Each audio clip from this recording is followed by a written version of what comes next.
어떤 꽃들은 죽음 같은 냄새를 풍긴다. 다른 꽃들은 인간의 눈이 믿기 어려운 색으로 빛난다.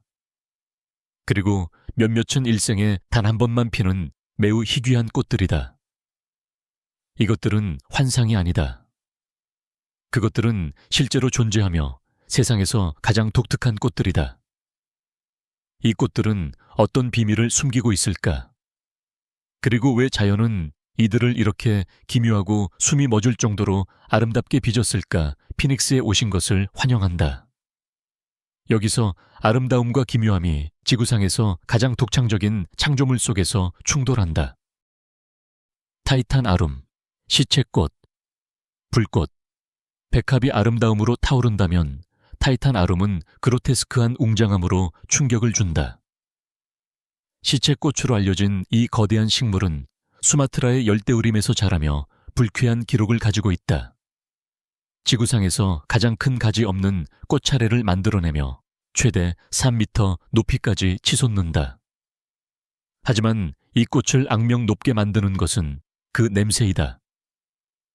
꽃이 피었을 때 공기는 썩은 고기 냄새로 가득 차며 그 냄새는 반 킬로미터 밖에서도 감지될 만큼 강렬하다. 왜 이런 끔찍함일까? 이는 자연의 속임수이다.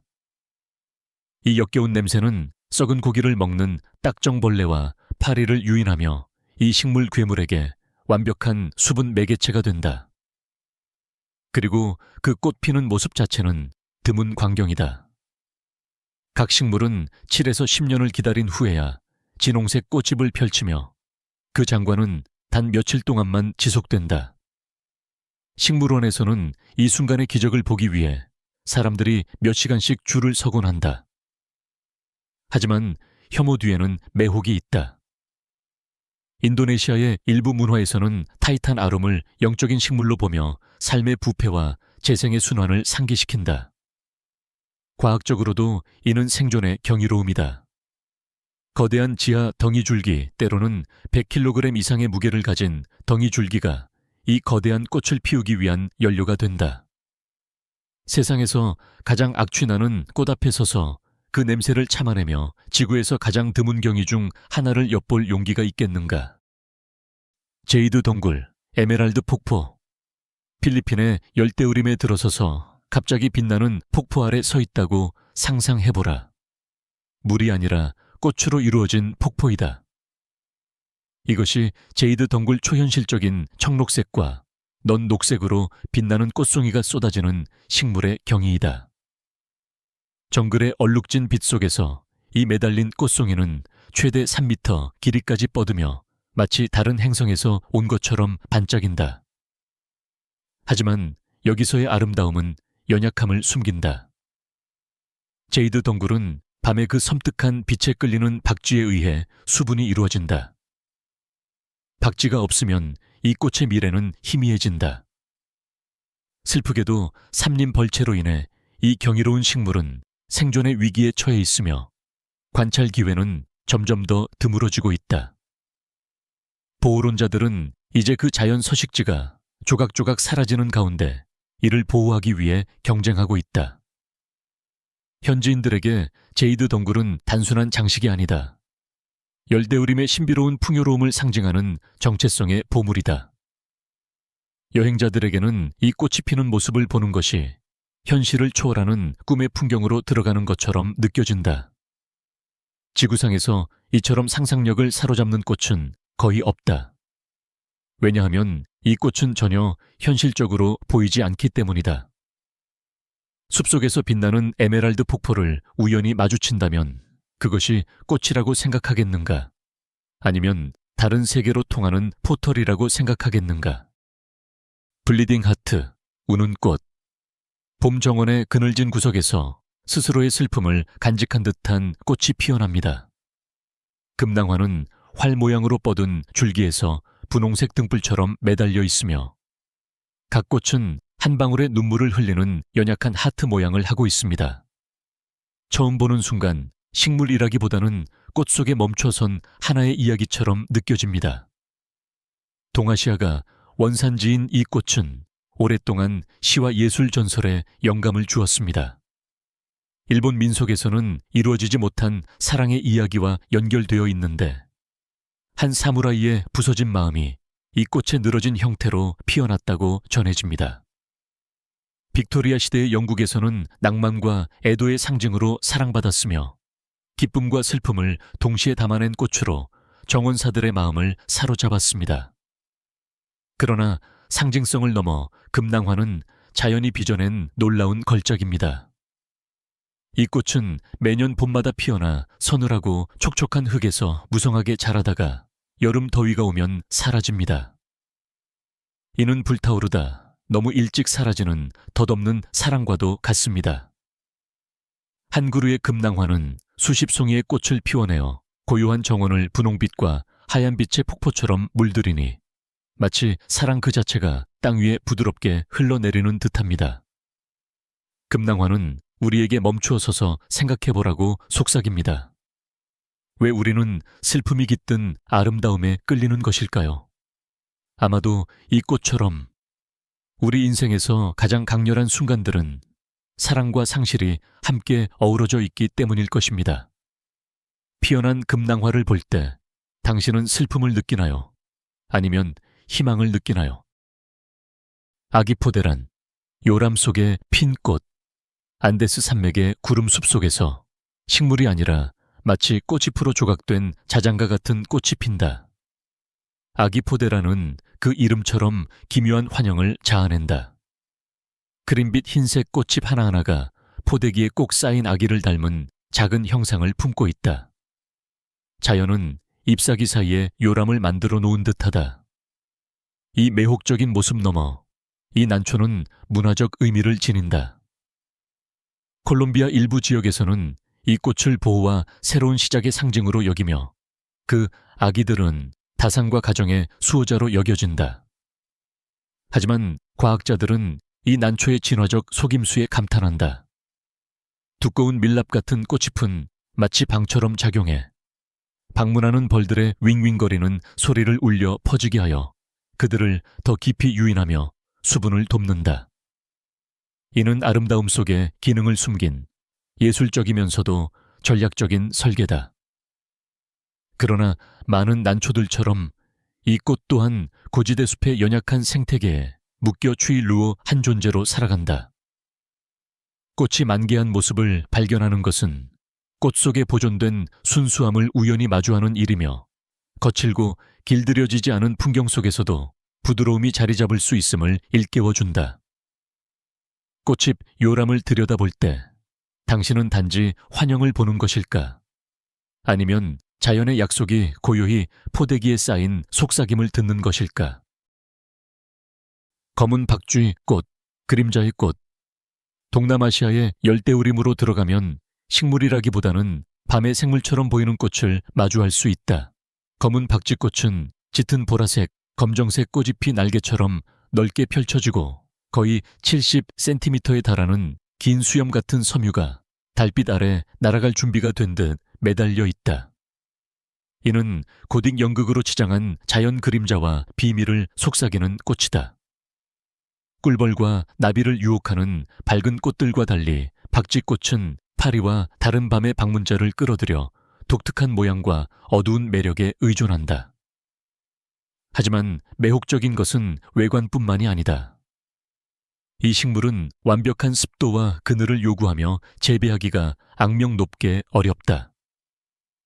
야생에서 피어난 모습을 보는 것은 신화가 살아난 듯한 드문 경험이다. 많은 문화에서 검은 꽃은 신비에도 심지어 마법의 상징이며 박쥐꽃은 이 역할에 완벽히 들어맞는다. 그러나 그 기묘함 속에는 아름다움이 있다. 모든 경이가 위안을 주기 위한 것은 아니라는 점을 상기시킨다. 어떤 것들은 불안하게 하며 자연이 매혹적인 만큼 섬뜩할 수 있음을 일깨운다. 그러니 말해보시라 황혼의 날개를 펼칠 듯한 박쥐처럼 보이는 이 꽃을 당신의 정원에 키울 용기가 있겠는가? 원숭이 얼굴 난초, 자연의 장난꾸러기, 에콰도르와 페루의 구름숲 깊은 곳, 안개가 연기처럼 휘감고 이끼 낀 나무들 사이에 숨어있는 꽃이 우리를 향해 웃는 듯하다.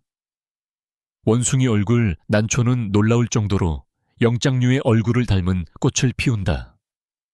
커다란 눈, 작은 코, 그리고 장난스러운 미소까지. 어떤 이들은 그늘이 진 곳에서 이 꽃이 속삭이듯 웃는 소리를 들을 수 있다고 맹세한다. 그 이름 드라쿠라는 뱀파이어에서 온 것이 아니라 꽃잎에 달린 송곳 같은 돌기를 보고 라틴어로 작은 용을 뜻하는 데서 유래했다. 하지만 모든 시선을 사로잡는 것은 단연 원숭이를 닮은 모습으로 이 난초는 세계에서 가장 많이 촬영되고 탐닉되는 난초 중 하나가 되었다. 더욱 신비로운 것은 이 꽃이 꽃향기가 아닌 잘 익은 오렌지의 달콤하고 상쾌한 향을 내뿜는다는 점이다. 전혀 예상치 못한 향기다. 그러나 이 식물 장난꾸러기는 쉽게 모습을 드러내지 않는다. 이 난초는 높은 고도에 위치한 서늘하고 축축한 숲, 안개에 둘러싸인 환경에서만 번성한다. 자연 서식지 밖에서 이를 재배하는 것은 악명 높을 정도로 어렵기 때문에 수집가와 여행자들 사이에서 이 난초의 신화적인 명성은 더욱 커져만 간다. 꽃이 우리에게 익숙한 얼굴로 마주보는 것이 단순한 우연일까? 아니면 우주의 유머일까? 어쩌면 원숭이 얼굴 난초는 자연이 우리에게 너무 진지하지 말라고 말하는 방식일지도 모른다. 결국 가장 깊은 숲속에서도 자연은 농담을 던질 여유를 가지고 있으니까. 글로브 시슬, 전사의 꽃. 토양이 메마르고 태양이 자비를 보이지 않는 들판에서 시들기를 거부하는 꽃이 솟아오른다. 글로브 시슬, 에키놉스 은 연약한 장식이 아니다. 가시로 무장한 이 꽃은 얼음처럼 푸른색이나 은빛의 완벽한 구형꽃을 이루며 마치 방어태세를 갖춘 작은 행성 같다. 멀리서 보면 햇빛 아래 강철처럼 반짝이며 자연이 흙이 아닌 불로 이들을 벼려낸 듯하다. 이 강인한 식물은 다른 식물이 실패하는 곳에서 번성하며 유럽의 바위 언덕부터 아시아의 바람 부는 평원까지 자란다. 그 회복력은 고대 치유자들에게 보호의 힘을 지닌 상징으로 여겨졌다. 오늘날에도 약초 전통에서는 식물의 일부를 치료제로 사용하며 가시 아래 숨겨진 가치를 증명한다. 하지만 글로브 시슬은 날카로움만 있는 것이 아니다. 꽃이 피면 그 구형은 작은 별 같은 소화 샤오화로 터져 나오며 꿀벌과 나비를 때로 끌어들인다. 멀리서 적대적으로 보이는 것이 가까이에서는 생명의 잔치로 변하며 힘과 아름다움이 같은 형태를 공유할 수 있음을 보여준다. 이 꽃은 인식을 도전한다. 차갑지만 생명력 넘치고 무장했지만 관대하다. 아마도 그것이 우리를 매혹시키는 이유일 것이다. 우리의 모순을 반영하기 때문이다. 청색 패션 플라워, 경의의 왕관. 세상의 모든 꽃들 중에서 청색 패션 플라워만큼 다층적인 이야기를 담고 있는 꽃은 드물다. 첫눈에 이 꽃은 살아있는 만다라처럼 보인다. 하얀 꽃잎이 후광을 이루고 푸른빛과 보라빛 섬유들이 천상의 광선처럼 뻗어나오는 왕관을 쓴 모습이다. 그 기하학적 구조는 너무나 정교하고 매혹적이어서 야생화라기보다는 신의 손으로 조각된 디자인처럼 느껴진다. 16세기에 남아메리카에서 스페인 선교사들이 처음 패션 플라워를 만났을 때 그들은 아름다움을 넘어 상징을 보았다. 그리스도의 십자가 처형의 상징이 그 형태 속에 숨겨져 있었다. 섬유들은 가시관이 되었고 5개의 수술은 그리스도의 상처를 3개의 암술은 십자가의 못을 나타냈다. 그들은 이 꽃을 라플로르데 라파시온, 즉 열정의 꽃이라고 이름 지었다. 하지만 이 신성한 이야기 너머 패션 플라워는 생존의 경이이다. 독특한 구조는 꿀벌과 벌새 같은 수분 매개자를 유혹하며 인간은 오랫동안 이 식물을 약용으로 사용해왔다. 불안 완화부터 수면 도움까지 오늘날에도 패션 플라워 추출물은 전 세계적으로 자연요법에서 귀중히 여겨진다. 이 꽃은 세계를 잇는다. 과학과 믿음, 약과 신화, 아름다움과 실용성. 그리고 아마도 그것이 우리를 계속 매혹시키는 이유일 것이다. 그 나선형 섬유들을 바라볼 때 당신은 꽃을 보는가, 상징을 보는가, 아니면 둘 다를 보는가? 칼솔라리아 유니플로라, 다윈의 슬리퍼, 남아메리카 최남단, 거센 바람이 몰아치는 티에라델푸에고 평원의 동화 속에서 막 튀어나온 듯한 기묘한 꽃이 피어납니다. 칼솔라리아 유니플로라, 일명 다윈의 슬리퍼라 불리는 이 꽃은 노란색 주머니 모양의 작은 꽃잎의 붉은 빛이 더해지고 순백의 착륙판이 함께 어우러집니다. 멀리서 보면 마치 초원 위에 흩뿌려진 작은 신발처럼 보이죠. 하지만 이 모양은 단순한 우연이 아닙니다. 흰색 부분은 달콤한 꿀을 분비해 파타고니아 핀치 같은 작은 새들을 유인합니다. 새가 꿀을 빠는 순간 그 머리는 꽃의 생식기관에 닿아 꽃가루를 묻히고 다음 꽃으로 옮겨가며 수분을 돕습니다. 곤충이 드문 이 척박한 땅에서 이 꽃은 새들과 특별한 동맹을 맺으며 살아남기 위해 형태를 변형시킨 것입니다. 찰스 다윈은 비그로 항해 중 처음 이 꽃을 관찰했을 때 그 기발함에 매료되었습니다. 오늘날에도 이 꽃은 파타고니아의 회복력과 생명력을 상징하며 매서운 바람과 황량한 토양 속에서 피어난 작은 색채의 기적처럼 남아 있습니다. 당신은 이 작은 슬리퍼 속에서 무엇을 보시나요? 자연이 남겨둔 장난스러운 장식품일까요? 아니면 세상에서 가장 혹독한 땅에서도 진화가 멈추지 않음을 보여주는 증거일까요? 등나무, 살아있는 시의 폭포, 꽃으로 이루어진 천장 아래를 걷는다고 상상해보라. 모든 바람이 보라색과 하얀 꽃잎의 폭포를 풀어놓는다.